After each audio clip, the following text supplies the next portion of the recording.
इस वक्त की सबसे बड़ी खबर निकलकर सामने आ रही है। बीजेपी ने अपने उम्मीदवारों के नाम का ऐलान कर दिया है। एमएलसी चुनाव में सरगर्मियां बढ़ गई हैं। नमस्कार, दर्श न्यूज देख रहे हैं आप, मैं हूं अनुराग। 10 सीटों पर एमएलसी का चुनाव होना है। 8 सीटों पर एनडीए कैंडिडेट के नाम का ऐलान हो गया है।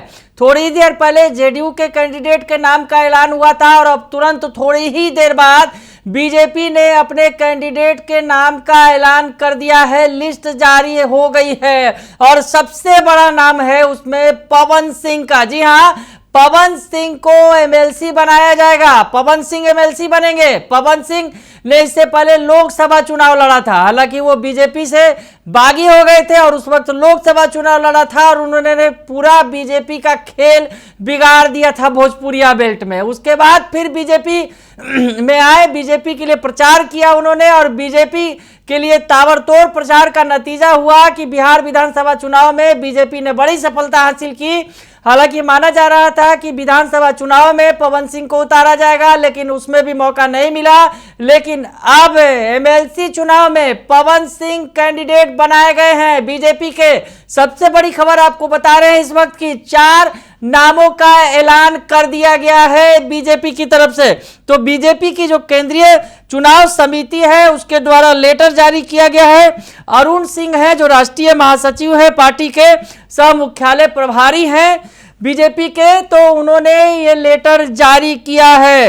और आपको सबसे पहले नाम बता देते हैं। पवन सिंह का नाम सबसे पहले है। उसके अलावा संजय मयूख के बारे में माना जा रहा था।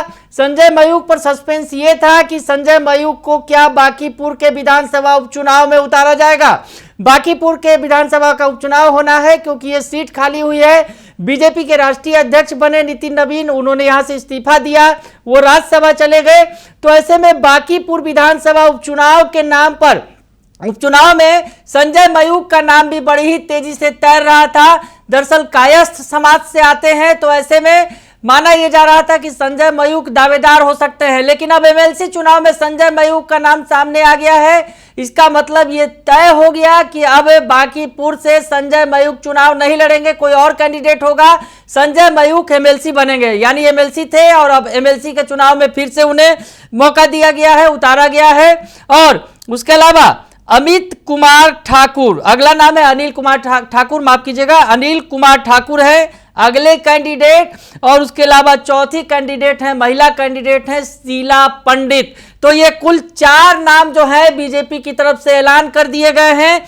फिर से आपको बताएं एक बार, पवन सिंह, उसके अलावा संजय मयूख और श्री अनिल कुमार ठाकुर और श्रीमती शीला पंडित। तो ये 4 नाम जो है बीजेपी में एमएलसी चुनाव के लिए उनके नाम का ऐलान कर दिया गया है। 10 सीटों पर चुनाव होना है।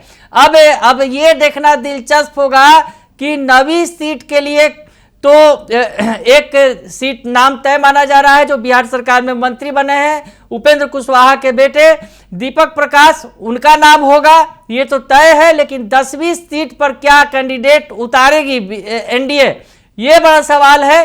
क्योंकि अगर 10वीं सीट पर भी बीजेपी या फिर एनडीए की तरफ से कैंडिडेट उतरते हैं तो फिर चुनाव होना तय है। अब महागठबंधन की तरफ से अगर बात करें तो महागठबंधन 1 सीट के जीत की दावेदार है और 1 सीट पर महागठबंधन की तरफ से आरजेडी की तरफ से भी उम्मीदवार उतारा जाएगा।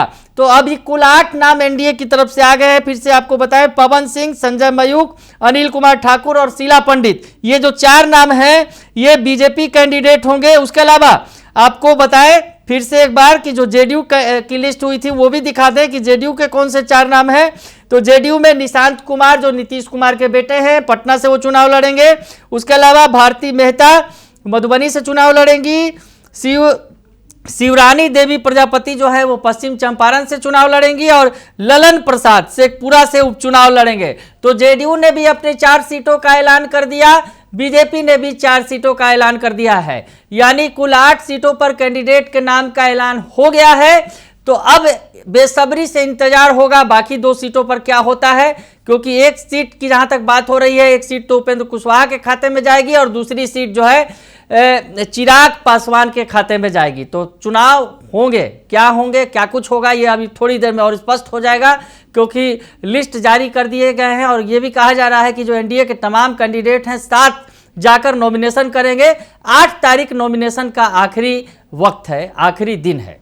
तो फिलहाल के लिए इतना ही। बने रहिए दर्शन न्यूज के साथ। धन्यवाद।